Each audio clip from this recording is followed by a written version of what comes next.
चलो सारे बच्चे लिखना चालू करो। हेडिंग लिख लो। हेडिंग क्रिस्टलीय जल। क्रिस्टलीय जल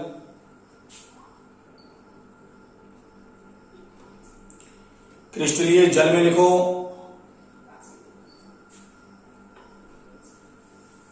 जब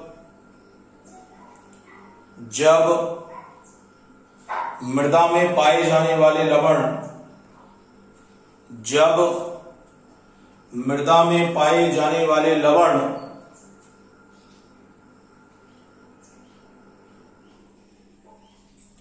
जब मृदा में पाए जाने वाले लवण जल के साथ क्रिया करते हैं जब मृदा में पाए जाने वाले लवण जल के साथ क्रिया करते हैं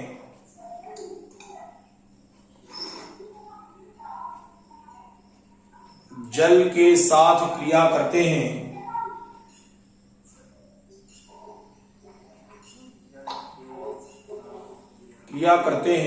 तो इस अवस्था में वह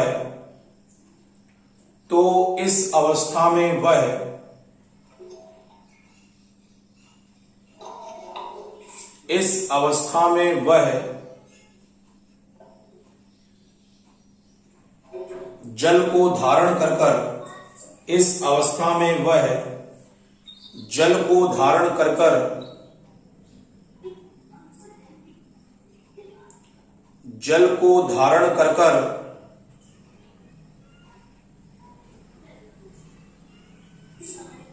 क्रिस्टल के निर्माण का कार्य करते हैं। क्रिस्टल के निर्माण का कार्य करते हैं। क्रिस्टल के निर्माण का कार्य करते हैं। इस अवस्था में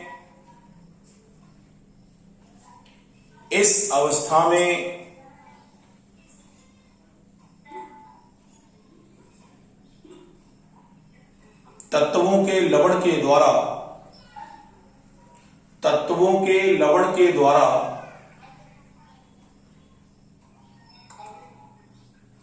जल की जिस मात्रा को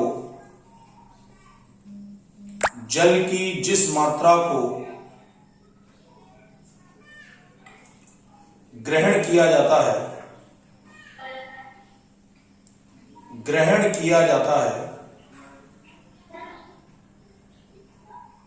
जल की इसी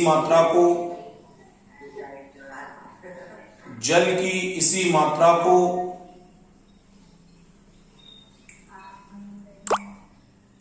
क्रिस्टलीय जल कहते हैं।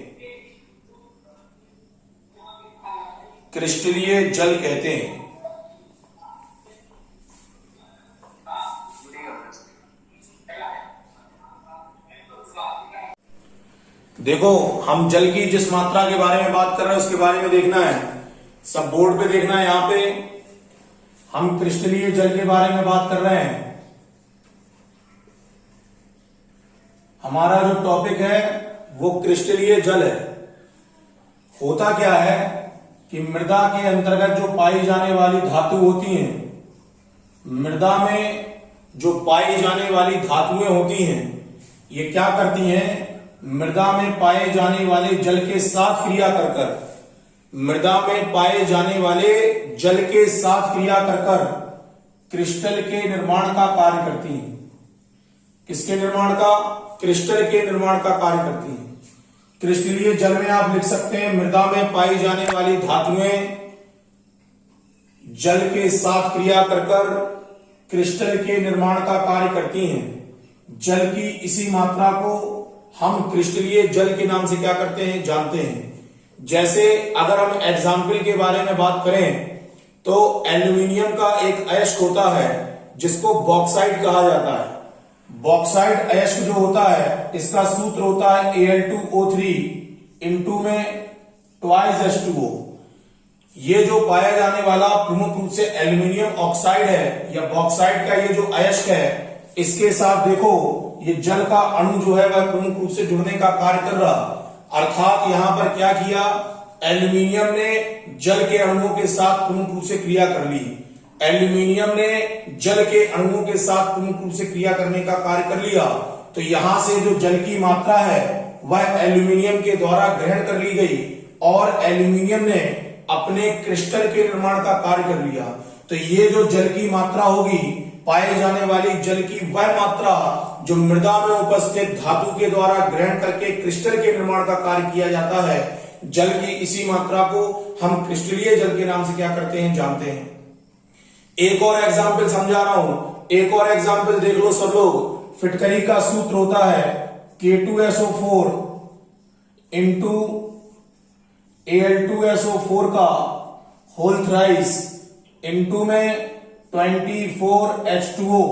देखो यहां पे फिटकरी के सूत्र में ये जो 24 जल के अणु जुड़े हैं 24H2O, ये 24H2O जो है ना, ये क्रिस्टल जल के अणु हैं। यहां पे पोटेशियम तथा एल्यूमिनियम ने जल के साथ क्रिया की है, तो जल के साथ मिलकर इसने क्रिस्टलीय जल के निर्माण का क्या कर लिया है, कार्य कर लिया है। पाई जाने वाली जल की यह जो मात्रा होती है, पाई जाने वाली जल की यह मात्रा को हम क्रिस्टलीय जल के नाम से क्या करते हैं, जानते हैं। बेटा ये जो क्रिस्टलीय जल होता है, ये पौधों के द्वारा प्रमुख रूप से ग्रहण करने का कार्य नहीं किया जाता है। तो परिभाषा में याद रखना, मृदा में पाए जाने वाली धातुएं जब मृदा में उपस्थित जल के साथ क्रिया करती हैं, तो यह अपने क्रिस्टल के निर्माण का कार्य कर लेती हैं। पाए जाने वाली इस प्रकार की जल की मात्रा को हम क्रिस्टलीय जल के नाम से क्या करते हैं, जानते हैं। पाए जाने वाले इस जल का उपयोग पेड़ पौधों के द्वारा नहीं किया जाता है, इसको विशेष तौर पे याद रखना है। नेक्स्ट हेडिंग लिखिए, चौथी हेडिंग लिखो, केशिका जल। केशिका जल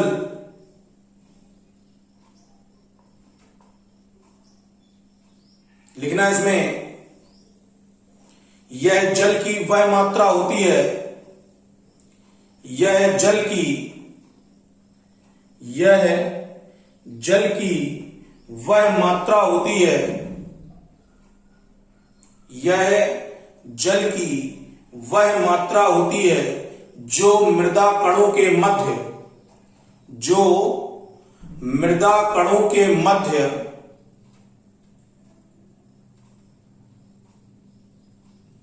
उपस्थित रहने का, जो मृदा कणों के मध्य उपस्थित रहने का कार्य करती है।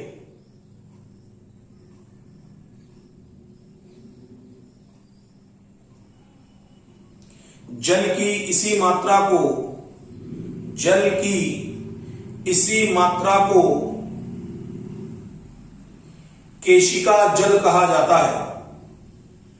जल की इसी मात्रा को केशिका जल कहा जाता है।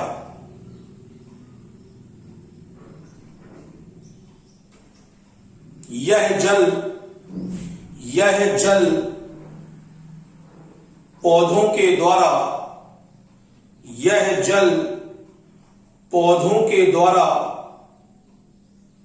ग्रहण किया जाता है। यह जल पौधों के द्वारा ग्रहण किया जाता है।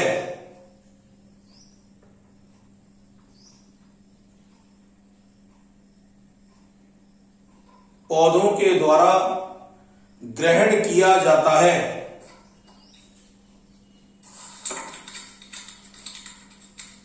देखिए बेटा, ये Lenovo tab M10, mic off करो बेटा अपना।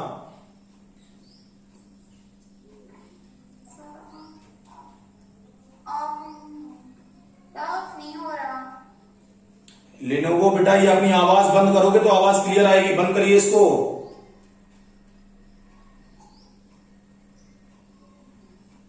Lenovo tab M10, mic off करिए बेटा।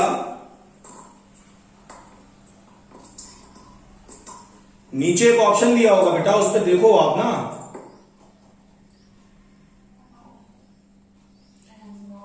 चलो देखो इधर। अरे बेटा नीचे ऑप्शन आता है। चलो आप बोलो नहीं, किसी प्रकार से डिस्टर्ब नहीं करो, आवाज में बोलना नहीं। आप केवल देखो बोर्ड पे, आवाज नहीं करना, ठीक है। आवाज आएगी आपको, कोई दिक्कत नहीं। देखिए देखो,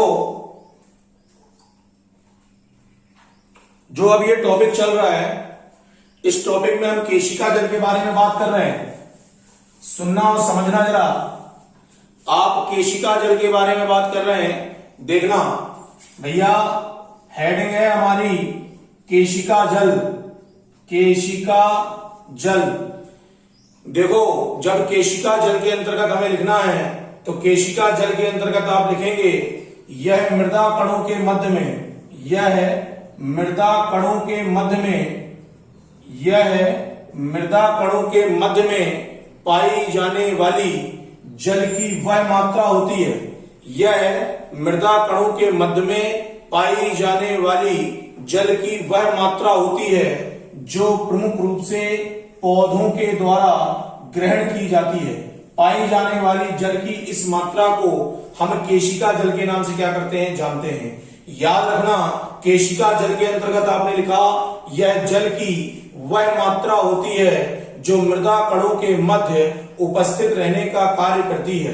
पाई जाने वाली जल की इसी मात्रा को पौधे ग्रहण करने का क्या करते हैं, कार्य करते हैं। जल की इसी मात्रा को हम केशिका जल के नाम से क्या करते हैं, जानते हैं। देखिए होता क्या है कि मृदा के जो कण होते हैं ना, मृदा के कण, मृदा के कणों के बीच में मान लो कि ये प्रमुख रूप से पाए जाने वाले हमारे मृदा के कण हैं। इस मृदा के कण के बीच में क्या होता है, रिक्त स्थान होता है। मृदा कण के कणों के बीच में प्रमुख रूप से पाया जाने वाला एक रिक्त स्थान जो होता है वह उपस्थित रहने का कार्य करता है। इस रिक्त स्थान के अंतर्गत होता क्या है, इस रिक्त स्थान के अंतर्गत प्रमुख रूप से पाया जाने वाला जल जो होता है वह उपस्थित रहने का कार्य करता है। पाई जाने वाली जल की यही मात्रा जो होती है, इसी को हम केशिका जल के नाम से क्या करते हैं, जानते हैं। जल की इसी मात्रा को पेड़ पौधे जो होते हैं वह प्रमुख रूप से ग्रहण करने का क्या करते हैं, कार्य करते हैं। याद रखना, आपने परिभाषा लिखी है केशिका जल की, आपने परिभाषा में लिखा यह मृदा कणों के मध्य उपस्थित जल की वह मात्रा होती है जो पौधों के द्वारा प्रमुख रूप से ग्रहण करने का कार्य किया जाता है। पाई जाने वाली जल की इस मात्रा को आप प्रमुख रूप से पाए जाने वाले केशिका जल के नाम से क्या करते हैं, जानते हैं। यही जल की मात्रा है जिसको पौधे प्रमुख रूप से ग्रहण करने का कार्य करते हैं। कोई भी प्रमुख रूप से पाए जाने वाला जल पौधे के द्वारा ग्रहण नहीं किया जाता, केवल केशिका जल जो है वह प्रमुख रूप से पौधे के द्वारा ग्रहण करने का कार्य किया जाता है। इसको विशेष तौर पे हमें याद रखना है। 1 नंबर का ऑब्जेक्टिव क्वेश्चन बनता है और क्वेश्चन में पूछा जाता है कि भैया बताओ पौधे प्रमुख रूप से किस प्रकार के जल को प्रमुख रूप से ग्रहण करने का कार्य करते हैं। तो याद रखिएगा, पौधे जल की जिस मात्रा को प्रमुख रूप से ग्रहण करने का कार्य करते हैं, पाई जाने वाली जल की इस मात्रा को आप प्रमुख रूप से केशिका जल के नाम से क्या करते हैं, जानते हैं। एक नोट लिखिए, नोट लिखिए, नोट में हेडिंग लिखना मृदा जल धारिता, मृदा जल धारिता या मृदा की जल धारण क्षमता, मृदा जल धारिता या मृदा की जल धारण क्षमता।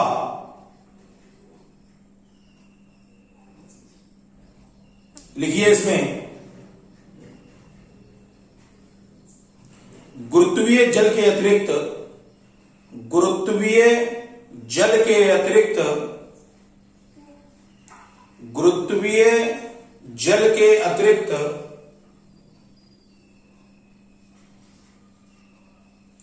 जल की वह मात्रा, जल की वह मात्रा जो मृदा कणों के द्वारा, जो मृदा कणों के द्वारा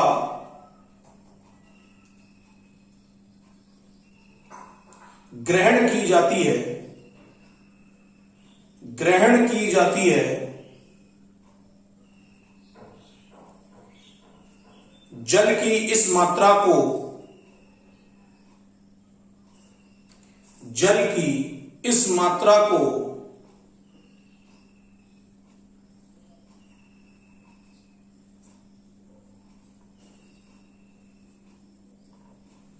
जल की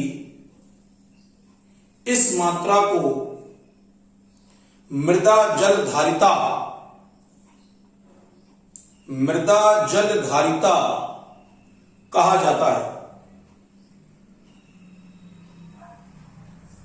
कहा जाता है जो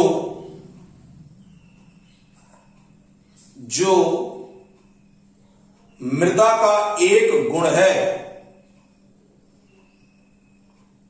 जो मृदा का एक गुण है।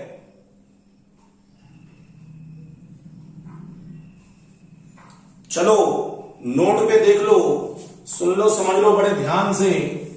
हम मृदा जल धारिता के बारे में बात कर रहे हैं। मृदा जल धारिता टॉपिक है हमारा, मृदा जल धारिता।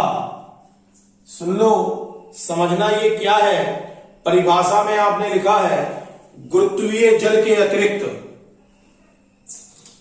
परिभाषा में आपने लिखा है गुरुत्वीय जल के अतिरिक्त। भैया आपने गुरुत्वीय जल के बारे में पढ़ा है। यह जल की वह मात्रा होती है जो गुरुत्वाकर्षण के कारण, यह जल की वह मात्रा होती है जो गुरुत्वाकर्षण के कारण मृदा की निचली सतहों पर प्रवेश करने का कार्य करती है।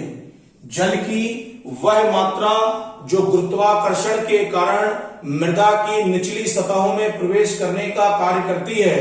पाई जाने वाली जल की इस मात्रा को हम प्रमुख रूप से पाए जाने वाले गुरुत्वीय जल के नाम से क्या करते हैं, जानते हैं। इसके अलावा जल धारिता के बारे में आपने जब लिखा तो आपने लिखा गुरुत्वाकर्षण जल के अलावा जल की वह मात्रा जो मृदा के द्वारा धारित की जाती है या मृदा के द्वारा रोकी जाती है। भैया गुरुत्वीय जल के अतिरिक्त जल की वह मात्रा जो मृदा के कणों के द्वारा धारित की जाती है या धारण की जाती है या रोकी जाती है, पाई जाने वाली जल की इसी मात्रा को हम प्रमुख रूप से मृदा जल धारिता के नाम से क्या करते हैं, जानते हैं। यह जल का गुण नहीं होता, यह गुण है प्रमुख रूप से पाई जाने वाली मृदा का। तो याद रखना है, मैं परिभाषा में मृदा जल धारिता क्या है, तो यह मृदा का वह गुण है जो गुरुत्वाकर्षण के जल के अलावा पाई जाने वाली मृदा के द्वारा जब जल को धारित करने का या रोकने का कार्य किया जाता है, मृदा के इसी गुण को हम प्रमुख रूप से जल धारण क्षमता या पाई जाने वाली इस क्रिया को मृदा जल धारिता के नाम से क्या करते हैं, जानते हैं। इसको विशेष तौर पे हमें याद रखना है, यह क्वेश्चन पूछा जाता है। चलो नेक्स्ट हेडिंग लिख लो, अगली हेडिंग लिखो केशिका जल हो गया। नेक्स्ट हेडिंग लिख लो, स्टार लगा के हेडिंग लिखना, स्टार लगा के लिखो अम्लता एवं क्षारकता। अम्लता एवं क्षारकता लिखना है इसमें। जिन मृदाओं का पीएच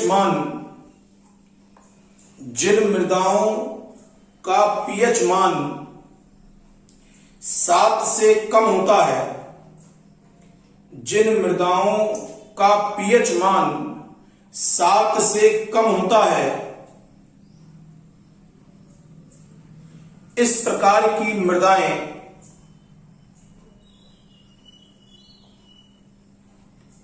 अम्लीय मृदा कहलाती हैं। इस प्रकार की मृदाएं अम्लीय मृदा कहलाती हैं।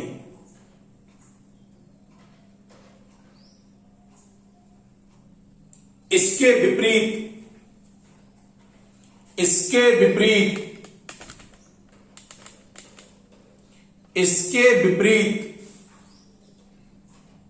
वे मृदाएं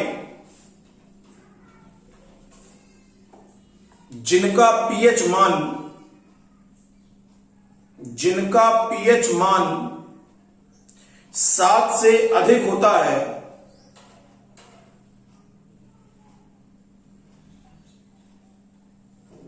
इन मृदाओं को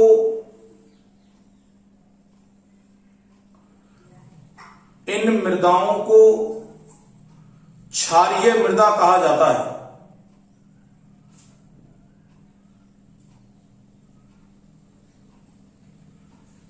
इन दोनों ही मृदाओं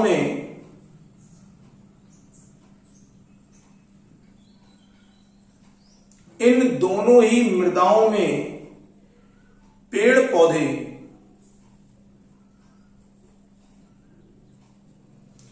बहुत कम मात्रा में उगने का इन दोनों ही मृदाओं में पेड़ पौधे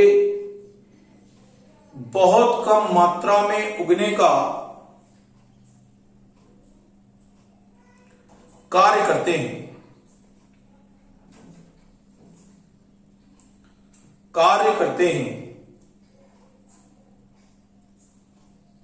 जबकि वे मृदाएं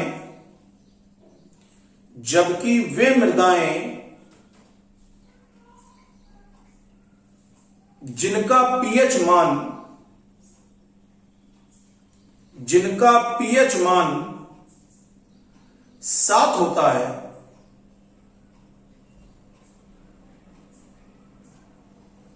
इन मृदाओं को उदासीन मृदा कहा जाता है।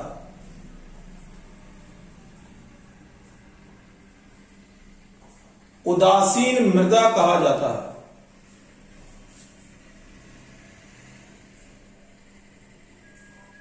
ऐसी मृदाओं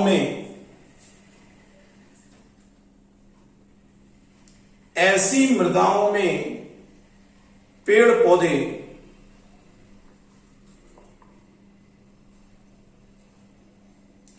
पर्याप्त मात्रा में उगने का कार्य करते हैं।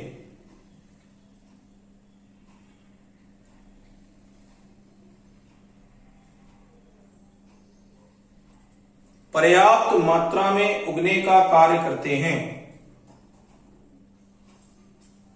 एक नोट लिखना नीचे से, एक नोट लिखिए नीचे से।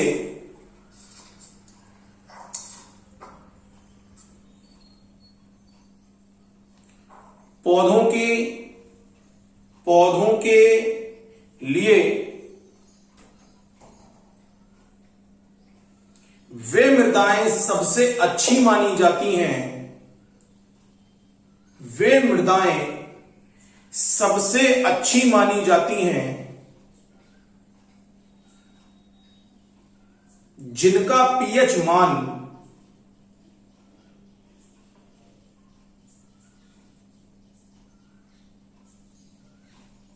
6 से 7 के, जिनका पीएच मान 6 से 7 के बीच होता है।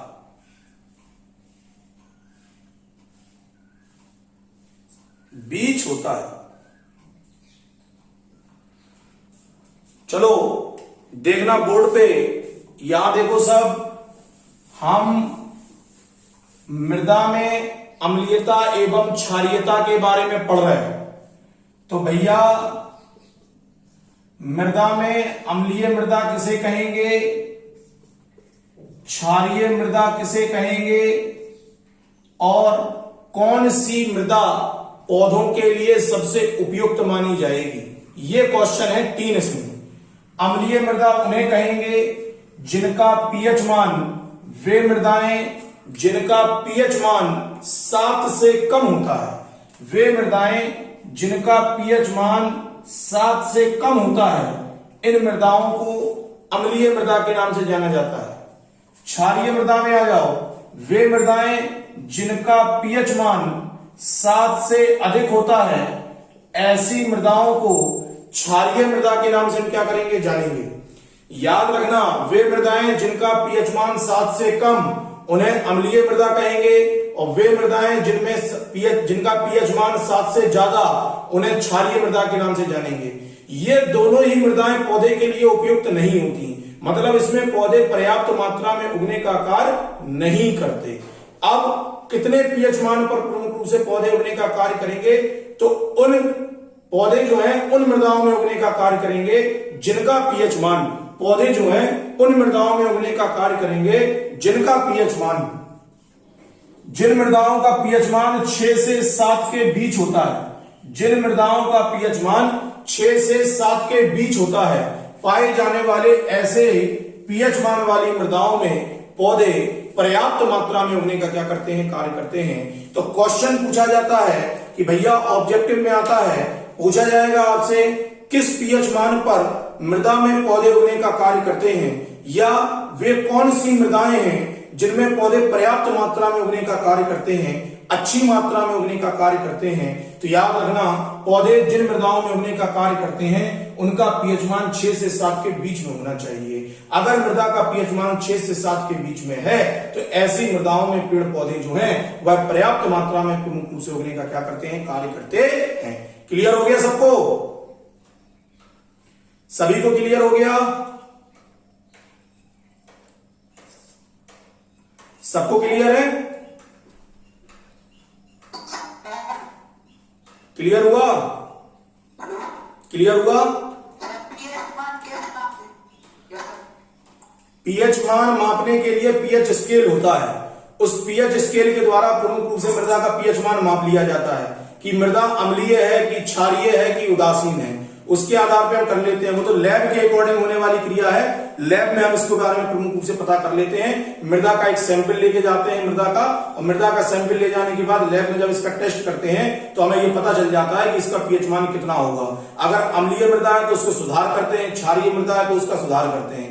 तो उन पीएच मान वाली मृदाओं के बारे में बात कर रहे हैं, उनमें पौधे प्रमुख रूप से उगने का कार्य करेंगे, उन मृदाओं में उगने का कार्य करेंगे जिनका पीएच मान प्रमुख रूप से 6 से 7 के बीच रहने का क्या करता है, कार्य करता है। आगे समझ में? क्लियर?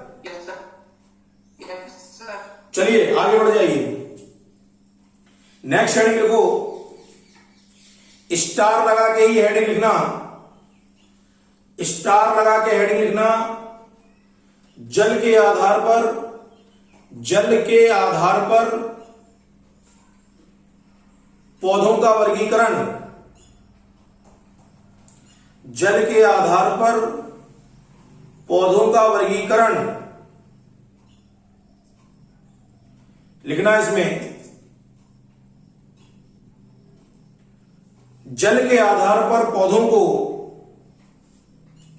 जल के आधार पर पौधों को निम्नलिखित 3 भागों में बांटा जाता है। जल के आधार पर पौधों को निम्नलिखित 3 भागों में बांटा जाता है। नंबर 1, पहली हेडिंग लिखना, पहली हेडिंग लिखो, जलोद्भिद पौधे, जलोद्भिद पौधे। लिखिए इसमें, इसके अंतर्गत वे पौधे आते हैं, इसके अंतर्गत वे पौधे आते हैं जो उन मृदाओं में उगने का कार्य करते हैं। इसके अंतर्गत वे पौधे आते हैं जो उन मृदाओं में उगने का कार्य करते हैं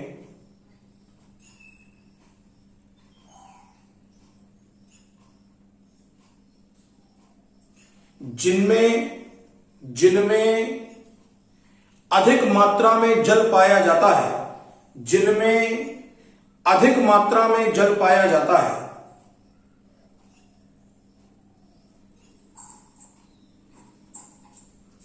इस प्रकार के पौधों को, इस प्रकार के पौधों को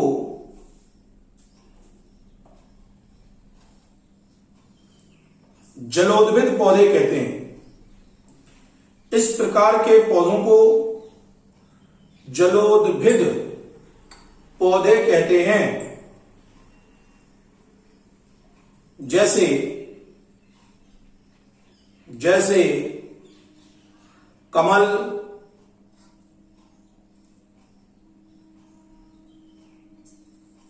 कमल। देख लो, सुनो, समझ लो यहां पे ध्यान से।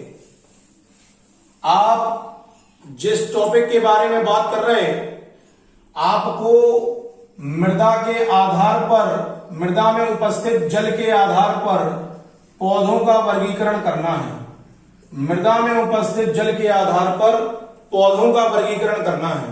सुन लो, समझ लो, सिंपल टॉपिक है। सबसे पहला आपने लिखा जलोद्भिद पौधे, सबसे पहली हेडिंग आपने लिखी जलोद्भिद पौधे। सीधा सा कंडीशन है, सिंपल सी कंडीशन है भैया, वे पौधे जो उन मृदाओं में उगने का कार्य करते हैं जहां की मृदाओं में जल अधिक मात्रा में पाया जाता है। वे स्थान जहां पर मृदा में जल बहुत अधिक मात्रा में उपस्थित रहने का कार्य करे, ऐसे स्थानों पर उगने वाले पौधों को हम जलोद्भिद पौधों के नाम से क्या करते हैं, जानते हैं। याद रखना है, जलोद्भिद पौधे का मतलब क्या, वे पौधे जो उन मृदाओं में उगने का कार्य करते हैं जहां की मृदाओं में जल अधिक मात्रा में उपस्थित रहने का कार्य करेगा।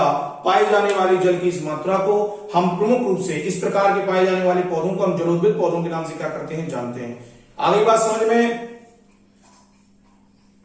देखो 40 मिनट की क्लास हो गई है, क्लास बंद हो जाएगी, इसके बाद हम पुनः प्रमुख रूप से जूम ऐप पे अपने आप को ऐड कर लेंगे, ठीक है। क्लास जब बंद होगी अपने आप बंद हो जाएगी, फिर इसके बाद मैं फिर से लॉग इन करूंगा अपने पासवर्ड पे, तो उसी पासवर्ड को डाल के पुनः आप प्रमुख रूप से हमें ज्वाइन कर लीजिएगा, ठीक है। नेक्स्ट हेडिंग लिखो, दूसरी हेडिंग,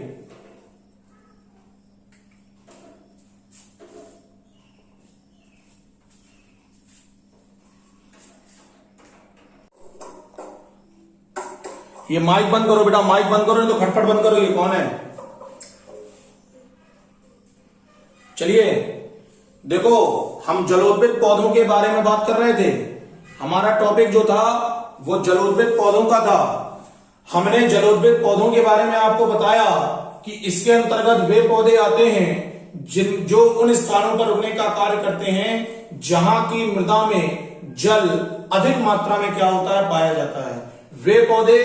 वे पौधे जो उन स्थानों पर उगने का कार्य करें जहां की मृदाओं में जल बहुत अधिक मात्रा में उपस्थित रहने का कार्य करता है, पाए जाने वाले इस प्रकार के पौधों को हम जलोद्भिद पौधों के नाम से क्या करते हैं, जानते हैं। क्लियर हो गया? सेकंड हेडिंग लिखिए, दूसरी हेडिंग लिखो, मरोद्भिद पौधे। मरोद्भिद पौधे, मरोद्भिद पौधे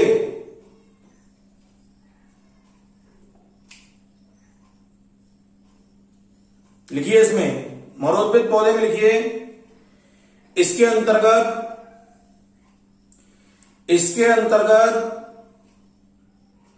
वे पौधे आते हैं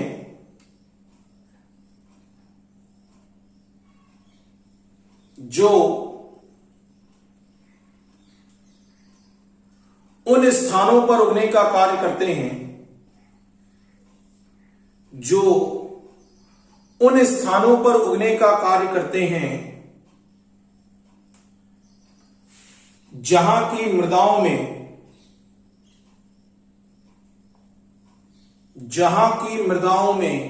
जल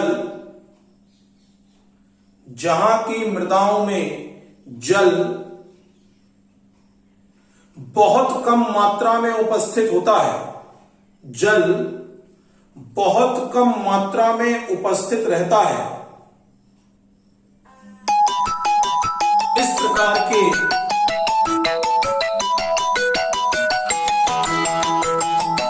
इस प्रकार के स्थानों पर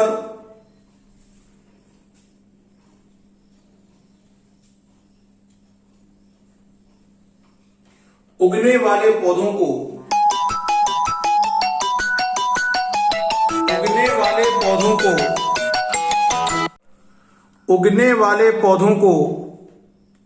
मरोद्भिद पौधे कहा जाता है।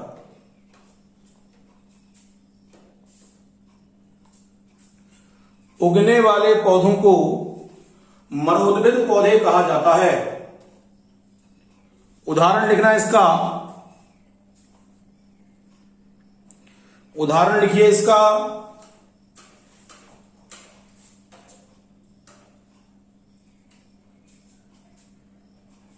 नागफनी, कैक्टस, नागफनी, कैक्टस, बेर, आदि, आदि, बेर, बेर, आदि।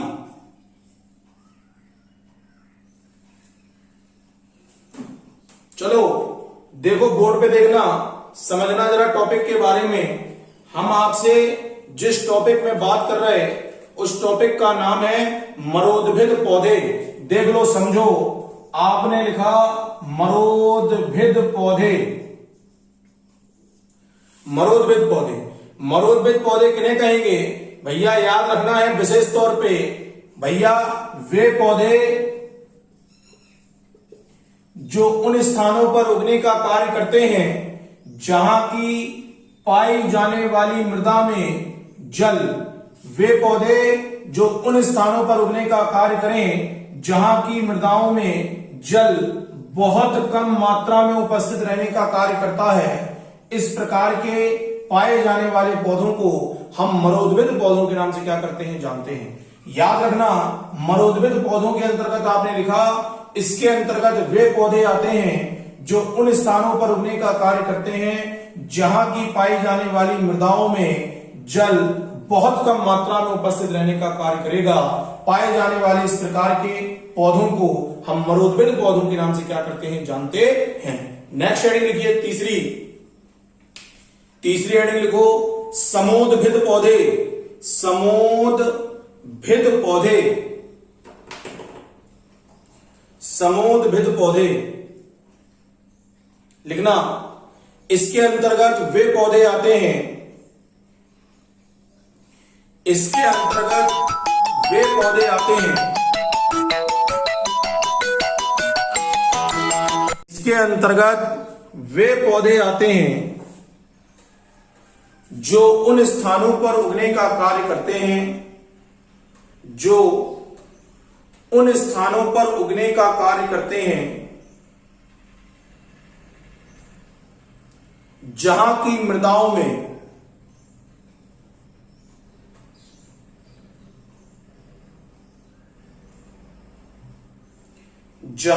मृदाओं में पर्याप्त मात्रा में जल, पर्याप्त मात्रा में जल एवं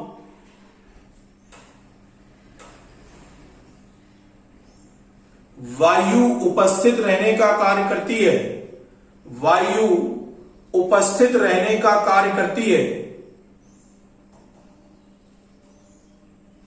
इन स्थानों पर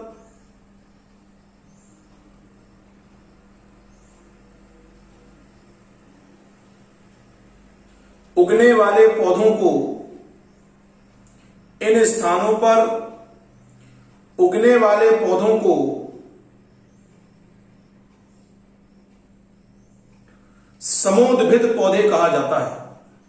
इन स्थानों पर उगने वाले पौधों को समोदभिद पौधे कहा जाता है।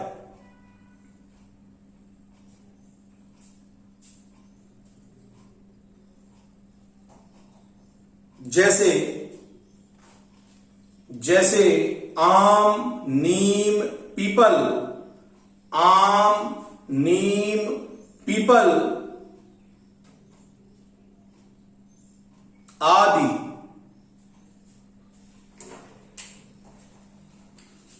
बोर्ड पे देखो सब, हमारी तीसरी हेडिंग है समोदभिद पौधे। देखो बोर्ड पे देखना सब भैया, हमारी हेडिंग है समोदभिद पौधे। देखो वर्ड लिखा है सम, सम मतलब होगा समान, उद्भव का मतलब उगने वाले। अब क्या उगेंगे? उगने वाले पौधे, मतलब समान स्थानों पर उगने वाले पौधे। समान स्थान तो तब होगा जब वातावरण के अनुकूल, पौधों के अनुकूल वातावरण उपस्थित रहने का कार्य करेगा। तो भैया याद रखिए, वे पौधे जो उन स्थानों पर उगने का कार्य करते हैं जहां की पाई जाने वाली मृदाओं में जल जो होता है, जल पर्याप्त मात्रा में उपस्थित रहने का कार्य करता है। वे पौधे जो उन मृदाओं में उगने का कार्य करें जहां की मृदाओं में पर्याप्त मात्रा में जल और वायु उपस्थित रहने का कार्य करती है, ऐसे स्थानों पर उगने वाले पौधों को हम समुद्रविद पौधों के नाम से क्या करते हैं, जानते हैं। समुद्रविद पौधे किन्हें कहते हैं, तो वे पौधे जो उन स्थानों पर उगने का कार्य करते हैं जहां की मृदाओं में जल और पाई जाने वाली वायु पर्याप्त मात्रा में उपस्थित रहने का कार्य करती है। ऐसे स्थानों पर उगने वाले पौधों को हम समुद्रविद पौधों के नाम से क्या करते हैं, जानते हैं। क्लियर हो गया सबको? सबको क्लियर हो गया?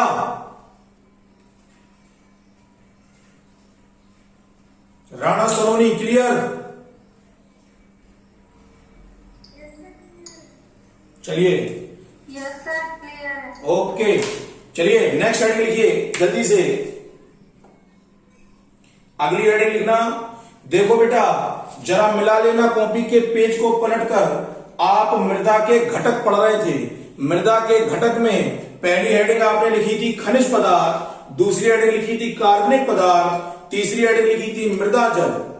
ठीक है, मेन हेडिंग की इसी हेडिंग मेन हेडिंग की चौथी हेडिंग लिखिए मृदा जल के बाद। चौथी हेडिंग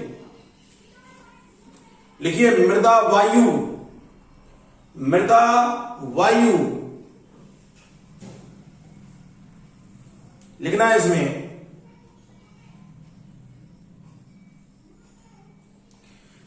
मृदा के कणों के मध्य, मृदा के कणों के मध्य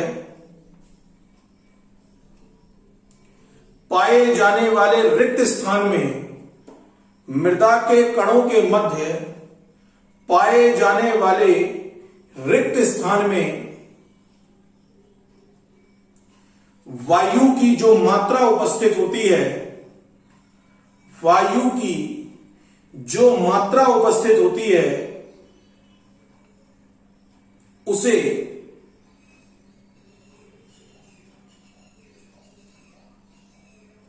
मृदा वायु कहा जाता है। उसे मृदा वायु कहा जाता है।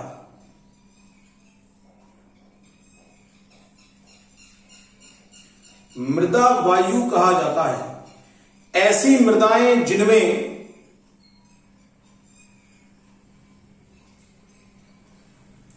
जल बहुत अधिक मात्रा में उपस्थित होता है। ऐसी मृदाएं जिनमें जल बहुत अधिक मात्रा में उपस्थित होता है,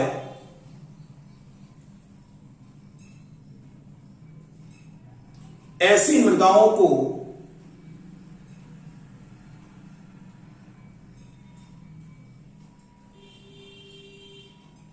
जल क्रांत मृदा, जल क्रांत मृदा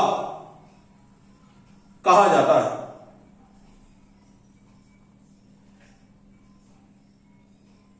इन मृदाओं में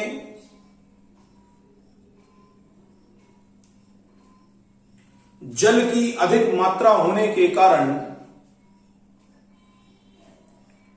जल की अधिक मात्रा होने के कारण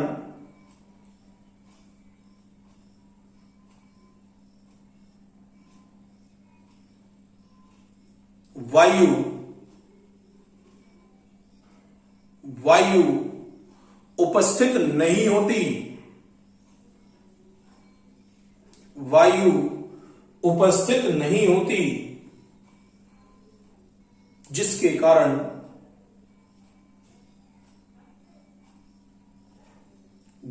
कारण ऐसी मृदाओं में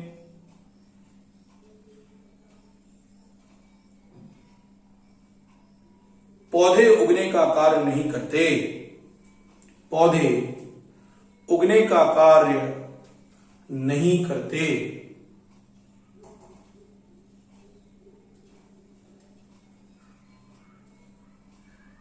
चलो समझो मृदा वायु के बारे में। बोर्ड पे देखो, हमारा टॉपिक अब मृदा वायु का है। मृदा वायु समझना है। देख लो, हम मृदा वायु के बारे में बात कर रहे हैं। मृदा वायु के अंतर्गत आपने लिखा कि मृदा के कणों के मध्य में, मृदा के कणों के मध्य में ये मान लीजिए कि पाई जाने वाली प्रमुख रूप से हमारी मृदा के कण है। इस मृदा के कणों के मध्य में रिक्त स्थान पाया जाता है। मृदा कणों के मध्य में ये जो रिक्त स्थान उपस्थित रहने का कार्य करता है, मृदा कणों के मध्य में पाए जाने वाले इस रिक्त स्थान के अंतर्गत होता क्या है कि जो वायु की कुछ मात्रा होती है, पाई जाने वाली वायु की कुछ मात्रा जो होती है, वह इन मृदा कणों के मध्य में उपस्थित रहने का क्या करती है, कार्य करती है। तो वायु की वह मात्रा जो मृदा कणों के मध्य में उपस्थित रिक्त स्थान में उपस्थित रहने का कार्य करती है, इस प्रकार की पाई जाने वाली वायु को आप मृदा वायु के नाम से क्या करते हैं, जानते हैं। जो हमारी मृदा वायु है ना, ये पौधों के लिए बहुत जरूरी होती है, क्योंकि जड़ें इसी वायु के द्वारा ऑक्सीजन को ग्रहण करके श्वसन के कार्य को करती हैं। लेकिन कुछ मृदाएं ऐसी होती हैं, ये क्वेश्चन पूछा गया है कि जलक्रांत मृदाओं को स्पष्ट करने का कार्य करो। जलक्रांत मृदा, जलक्रांत मृदा किसे कहेंगे, तो याद रखना वे मृदाएं जिनमें जल बहुत अधिक मात्रा में भरे रहने का कार्य करता है। बिल्कुल जल लबालब भरा हुआ है, बिल्कुल जल अगर लबालब भरा हुआ है तो ऐसी मृदाओं में होता क्या है, ऐसी मृदाओं में रिक्त स्थान में, मृदा कणों के जो मध्य में रिक्त स्थान है, उसमें जल बहुत अधिक मात्रा में उपस्थित रहने का क्या करता है, कार्य करता है। अगर मृदा कणों के मध्य में जल बहुत अधिक मात्रा में होगा तो उस स्थान पर वायु नहीं होगी। मृदा कणों के मध्य में वायु नहीं होगी तो पौधे ऐसी मृदाओं में उगने का कार्य नहीं करेंगे, क्योंकि जड़ों को पर्याप्त मात्रा में ऑक्सीजन की प्राप्ति नहीं होगी। तो ऐसी मृदाएं जिनमें मृदा कणों के मध्य में बहुत अधिक मात्रा में जल उपस्थित रहने का कार्य करे, इस प्रकार की पाई जाने वाली प्रमुख रूप से जो मृदाएं होती हैं, उनको हम जलक्रांत मृदा के नाम से जानते हैं। ऐसी मृदा में प्रमुख रूप से पौधे उगने का कार्य नहीं करते। इसके बाद मृदा वायु को परिभाषित करना है, तो कैसे करेंगे। मृदा कणों के मध्य में पाए जाने वाले रिक्त स्थान में उपस्थित वायु की जो मात्रा जो उपस्थित रहने का कार्य करती है, वायु की वह मात्रा जो मृदा कणों के मध्य में उपस्थित रहने का कार्य करे, उसे हम प्रमुख रूप से मृदा वायु के नाम से क्या करते हैं, जानते हैं। यह पौधों की जड़ों के विकास के लिए बहुत आवश्यक होती है, क्योंकि पौधे इसी के द्वारा, इसी वायु के द्वारा ऑक्सीजन को ग्रहण कर श्वसन के कार्य को करते हैं। क्लियर हो गया। चलो नेक्स्ट हेडिंग लिख लीजिए। अगली हेडिंग लिखो, मेन हेडिंग नहीं सॉरी, स्टार लगा के हेडिंग लिखना, स्टार लगा के हेडिंग लिखो, अजीवीय कारकों के प्रति अनुक्रिया, अजीवीय कारकों के प्रति अनुक्रिया। लिख लिया भाई सबने।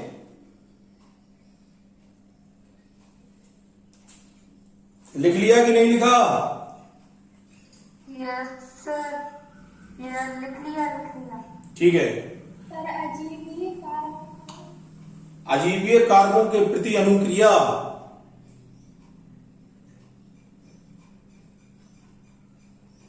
लिखिए इसमें, जीव जिस वातावरण में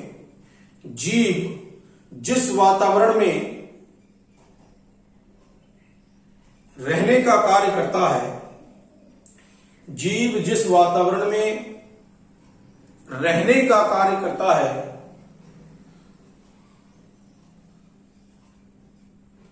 उस वातावरण में जीव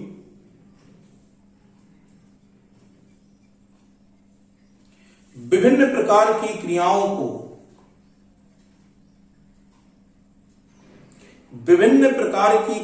को करता है, जिसके कारण वह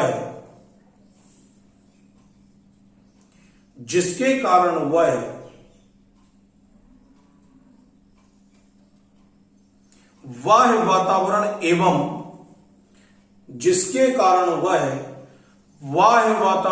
एवं आंतरिक वातावरण के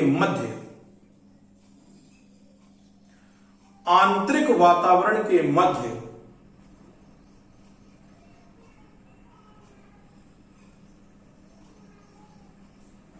एक सामंजस्य को स्थापित करता है,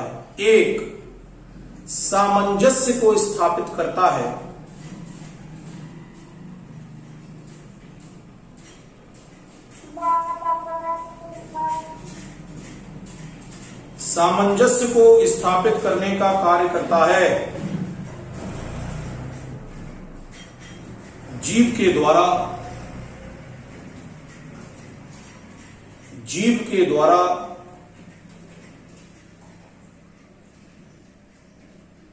की जाने वाली इसी क्रिया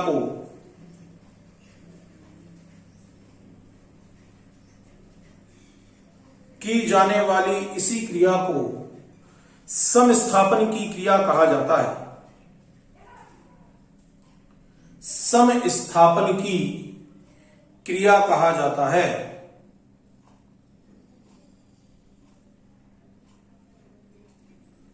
पैराग्राफ चेंज कर देना, नीचे से लिखना जीव तथा अजीवीय कारकों के मध्य, जीव तथा अजीवीय कारकों के मध्य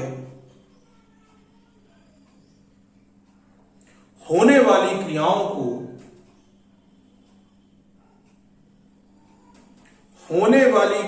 को निम्नलिखित भागों में बांटा जाता है।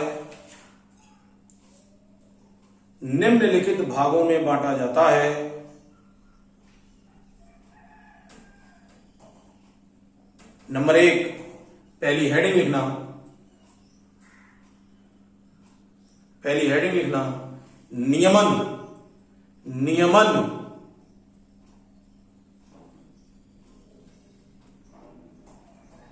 नियमन।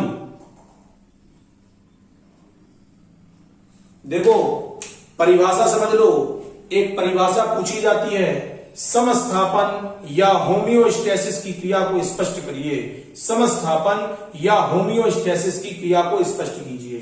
देखो भैया सुन लो, समझ लो, समस्थापन या होमियोस्टेसिस की क्रिया को समझना है। भैया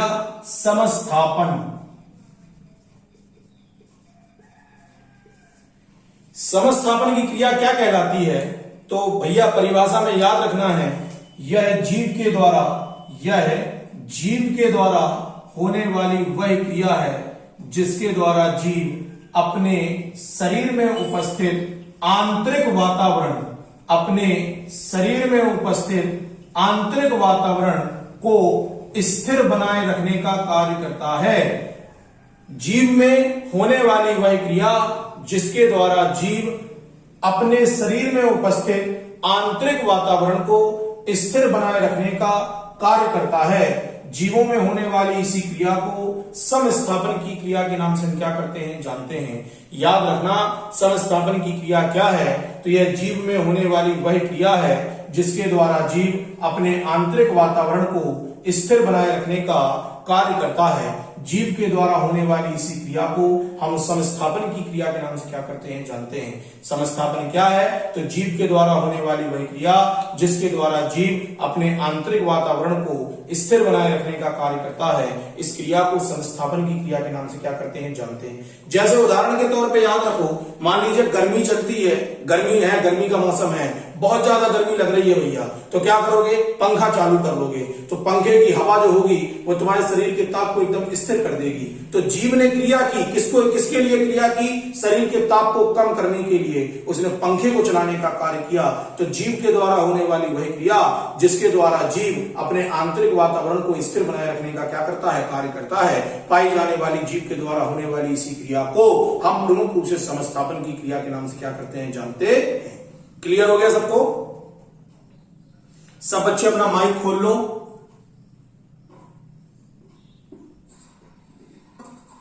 यस सर।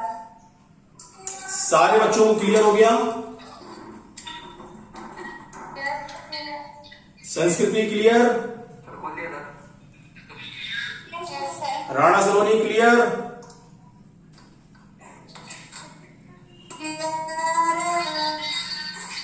सबको क्लियर हो गया? कोई ऐसा बच्चा जिसको क्लियर ना हुआ हो?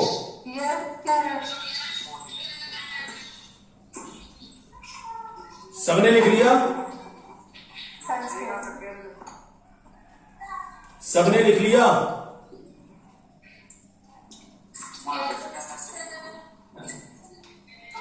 चलो मेरी बात सुनो, सब मेरी बात सुनना ध्यान पूर्वक, कोई बात नहीं करना, बात सुनना मेरी बात सुनो सब। हाँ सर बोलिए। स्पीकर बंद करिए, पहले सब लोग स्पीकर बंद कर लीजिए।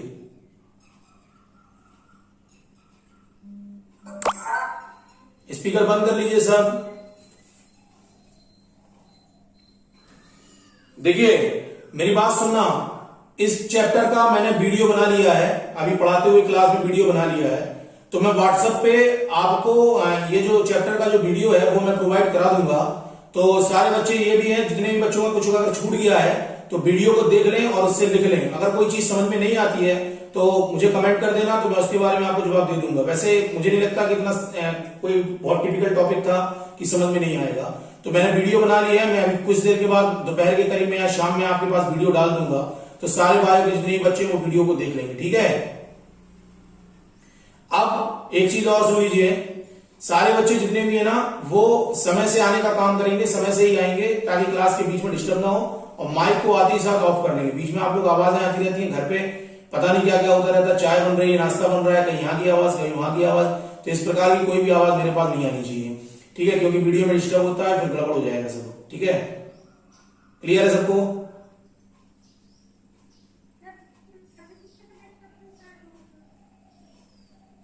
कौन बोल रहा है ये? राणा?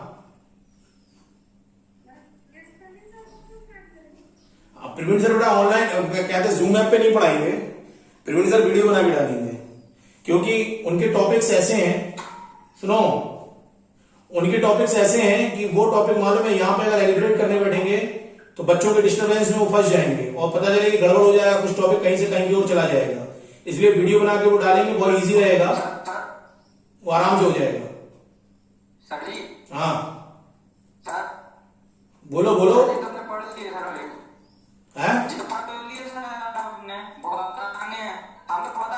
कोई दिक्कत नहीं है, एक दो दिन में हम रिकवर कर जाएंगे, वहां तक पहुंच जाएंगे। अरे एक दो दिन में पहुंच जाएंगे सर। हाँ। एक बात तो सुनिए ना, चलेगा आप